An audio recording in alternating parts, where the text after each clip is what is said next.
The American military hero, Alek Skarlatos, is joining us right now. You might recall he and a couple of his buddies stopped what could have been a horrific train attack by a knife-wielding assailant, among others, in Paris. Not that long ago, of course, it became the subject and a star in a Clint Eastwood-directed movie of the same. It's very good to have you, Alek, and I appreciate your taking the time. Thanks for having me. I appreciate it.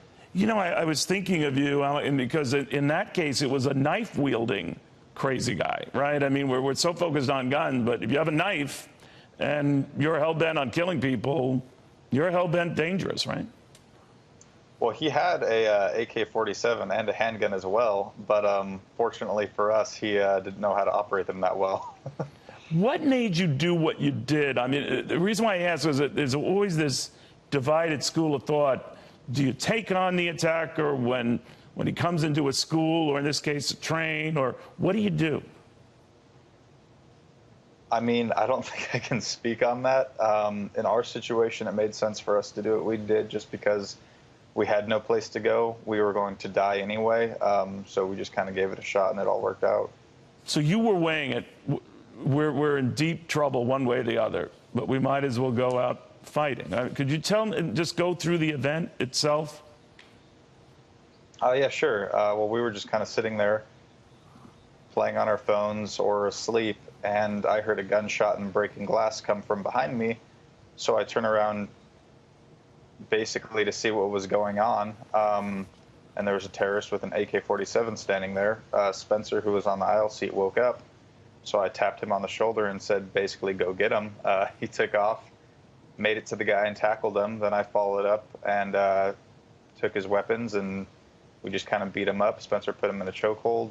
I hit him in the face with the AK until he went unconscious, and then Spencer went to take care of the passenger that was shot, and I took care of the weapons. What were others on the train doing? Not a lot. Yeah. Most people were in total shock. A couple of them offered to help us, which was incredibly helpful, especially because we didn't speak French. But yeah, it was just really a state of shock, and I wouldn't say panic, but just kind of almost confusion and shock. You know, that always does seem to be the initial one. Yours was a very different situation, I grant you, and you pointed that out. But I do wonder, I think, in these school shootings, a common theme is people just are shocked. They don't know what the heck is going on. I know advice is cheap, but advice from you, I think, isn't so cheap. I mean, we think about our kids in situations like this. What do they do? I mean, they're told alarm goes off, you run out. I mean, sometimes you can be, you know, a shooting target in that event. Others say you hide somewhere, anywhere. What do you think? I mean, that's really tough. I really can't say. It would just depend on the situation. I would say a moving target's harder to hit for sure. So if you happen to be stuck in the open, just keep moving and going away from the shooter. But if you're stuck in a classroom or something and he enters and you don't have anywhere to run, I would definitely say fight it out, because that's going to be your only hope at that point. What's pretty clear from the movie, at least, and knowing what I do of your situation, you could have frozen, you didn't.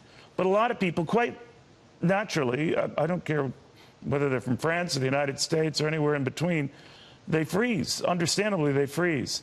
But you seem to be saying from the outset, you're at that point where you have nothing to lose, right? Right, and I mean, our situation was also unique because I was with my two best friends that I've known forever. It's not like I was with total strangers, and we had kind of talked about that situation before, like what we would do, and I think that's a huge help too, just kind of trying to imagine yourself in situations like that and thinking about what you would do, so you kind of have an answer for yourself ahead of time. So when it happens, you're just not in a total state of shock. You kind of have some idea of what you want to accomplish.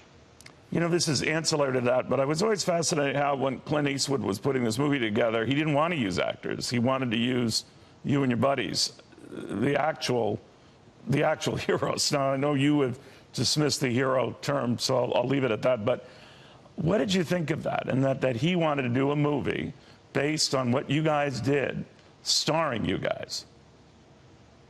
Well, we were just as shocked as anybody else when he asked us, honestly, because he asked us only a week and a half before filming started, so we didn't have a whole lot of time to prepare or anything. Is that right? All right. But it was just, I mean, we were just totally shocked and humbled, and we had said yes. Obviously, we were very excited to do it, and I wouldn't trade it for anything. It was the experience of a lifetime. Amazing, amazing, amazing. Alek Skarlatos, thank you very, very much. Thanks for having me. Appreciate it.